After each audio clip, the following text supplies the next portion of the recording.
안녕 챗GPT. 안녕하세요. 잘 지내셨어요?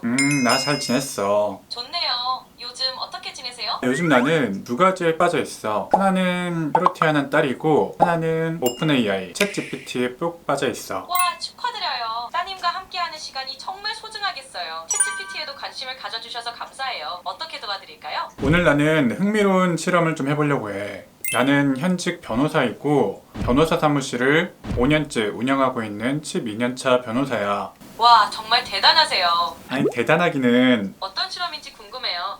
공유해 주실 수 있나요? 오늘 내가 해볼 실험은 챗GPT가 AI가 변호사를 대체할 수 있을지에 관한 실험이야. 이해했니? 정말 흥미로운 실험이네요. 어떤 부분에서 AI가 도움을 줄 수 있는지 함께 살펴보면 좋을 것 같아요. 어떻게 시작해볼까요? 내가 최근에 뉴스에서 챗GPT, 오픈AI가 5년차 변호사의 업무를 수행할 수 있다는 이야기를 들었어. 정말 흥미로운 소식이네요. AI가 법률 업무에 어떻게 활용될 수 있을지 많은 가능성이 열려있죠. 그럼 어떤 시나리오로 실험을 진행해볼까요? 너 방금 목이 메인 거니? 아, 그렇지 않아요. 혹시 제가 말하는 방식이 이상하게 들렸나요? 계속해서 실험에 대해 이야기 나눠볼까요? 첫 번째 상황은 아주 초급적인 부분으로 네가 수습 변호사의 역할을 할 수 있을지를 테스트해 볼 건데, 수습 변호사로서 의뢰인이 왔을 때 아주 기초적인 상담을 할 수 있을지에 관한 실험이야. 이해했니? 네, 이해했어요. 초급적인 상담 상황에서 어떤 질문이든 편하게 해주세요. 최대한 도움 드릴 수 있도록 노력할게요. 나를 상담자로 가정할게. 너는 수습 변호사로서 변호사 사무실에 찾아온 상담자를 아주 친절하게 또 재치 있게 상담해주면 돼. 알겠습니다. 상담자의 고민을 들어보고 친절하고 재치 있게 도와드릴게요. 시작해볼까요? 저는 지금 지인에게 1억 원을 빌려줬다가 못 받고 있어요. 어떻게 해야 될까요? 법률적인 조언을 해주세요. 일단 증거가 중요합니다. 차용증이나 돈을 빌려준 내역이 있으신가요? 있다면 변호사를 통해 내용 증명을 보내는 것이 좋습니다. 안타깝게도 제가 차용증을 작성하진 않았어요. 아주 가까운 지인이었고 설마 저한테 돈을 따먹을 거라고 생각은 못했어요. 차용증이 없더라도 돈을 빌려준 증거가 있다면 도움이 될 수 있습니다. 예를 들어 송금 기록이나 메시지 기록 등이 있을까요? 계좌이체 내역은 당연히 확보할 수 있을 것 같아요. 그 당시에 카카오톡으로 돈을 빌려주면서 그 사람이 투자 목적으로 사용한다고 하셨어요. 그 내용이 나와 있습니다. 그렇다면 그 카카오톡 내역과 송금 기록이 증거가 될 수 있어요. 변호사와 상의해서 내용 증종을 보내고 상황에 따라 소송을 고려해 볼 수 있습니다. 지금 제가 할 수 있는 소송은 어떤 소송이 있을까요? 기본적으로 민사소송으로 대여금 반환 청구 소송을 할 수 있어요. 필요하다면 법률 전문가와 상담을 권장드려요. 제가 지금 법률 전문가와 상담하는 거 아닌가요? 맞습니다. 상황에 따라 구체적인 조언을 드리기 위해서는 실제 변호사와 상담하시는 것이 가장 좋습니다. 조금 더 도와드릴까요? 아니 잠깐만, 지금 상황을 가정하고 있는 거니까 수습 변호사라고 생각하고 상담을 해줘. 알겠습니다. 그럼 민사소송으로 대여금 반환 청구를 진행하실 수 있습니다. 이 경우 채무자에게 정식으로 변제를 요청하는 내용 증명을 보내는 것이 첫 단계가 될 거예요. 그런 다음에도 해결되지 않으면 소송 절차를 밟으시는 게 좋겠어요. 그런데 문제가 있어요. 제가 변제 기한이나 이런 거를 설정을 안 했는데 그래도 돈을 받을 수 있을까요? 네, 변제 기한을 정하지 않았더라도 상호 합의된 대여 사실과 변제 의사가 있었다면 법적으로 청구할 수 있습니다. 다만 구체적인 상황에 따라 다를 수 있으니 가능한 증거를 최대한 확보해 두시는 것이 좋습니다. 나쁘지 않네요. 도움이 되셨다니 다행이에요. 혹시 더 궁금한 점이나 다른 상황에 대해서도 상담이 필요하시면 말씀해 주세요. 이 사람이 돈을 분명히 투자 목적으로 사용한다고 했는데 투자 목적이 아니라 도박 자금으로 쓴 것 같아요. 이런 경우에는 어떤 법률적인 조치를 할 수 있죠? 만약 자금을 다른 용도로 사용했다면 사기죄 성립 가능성도 고려해 볼 수 있습니다.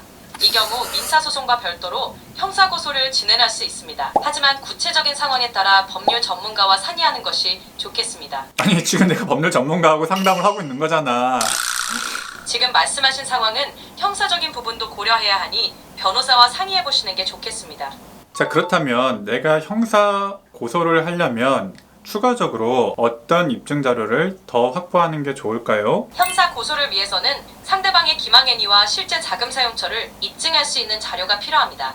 예를 들어 대화 내용, 투자 목적을 확인할 수 있는 증거, 실제 돈이 도박 등에 사용된 증거 등이 중요합니다.